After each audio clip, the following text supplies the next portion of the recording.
Okay, in this video we're going to look at hatched markings. Hatched markings are these markings here that go through the centre of the road and divide the road up. You've got two different types of hatched markings. You've got the broken hatched markings like this, what you're seeing here, and you've got hatched markings where the lines, the outer lines, are solid.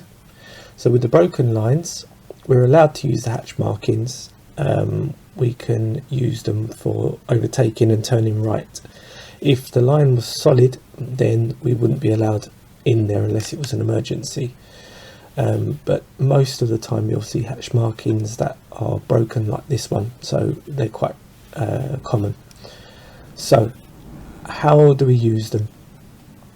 So in this scenario, we can, if we were turning right, we would want to be able to get into these markings early so that we can position ready for our turn. So we'd want to get in nice and early and try and be nice and straight.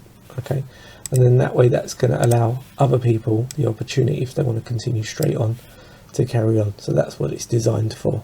All right. A common fault that people sometimes make with hatched, these sort of boxes, these hatch marking boxes, is that they'll stay out of the hatch marking and then they'll try and dart in at the last minute. But the problem with that is that the back of your car is going to be sticking outwards, and then if anybody else wants to continue on, it can sometimes block the road. So generally speaking, we'd want to try and get in as early as we possibly can. So I'm going to jump over to a video and show you an example. So here we can see hatched markings in the middle here, that's turning into a supermarket. The hatched markings, like I say, are there to divide traffic. So you can see that the car in front is on the left side, and then there's an oncoming car which is on the other side. So this is given a nice safe space between the two.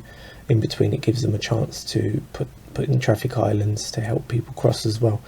But if I run the video now, you're going to see that as they approach, well, number one, they're going to be overtaking this truck that's parked up on the left. So they're going to be moving into the hatched markings there after this traffic island. But even if that truck wasn't there, they'd start moving in as early as they possibly can so that they can position ready to turn right. So just give them a chance to get round. And then you can see the car in front has also got into the hatch markings nice and early, so that way now if anybody wants to continue past on the left, they can. And then once it's safe, they can make the turn.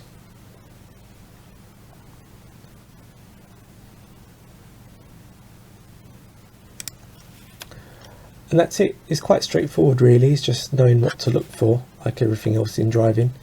But yeah, it's very similar to just approaching to turn right, except your positioning slightly alters. If you need to see more examples of turning right, approaching to turn right, then you can refer to the video. There's a link. I'll leave a link below for you. Okay, I hope that helps, and I'll see you again in the next video.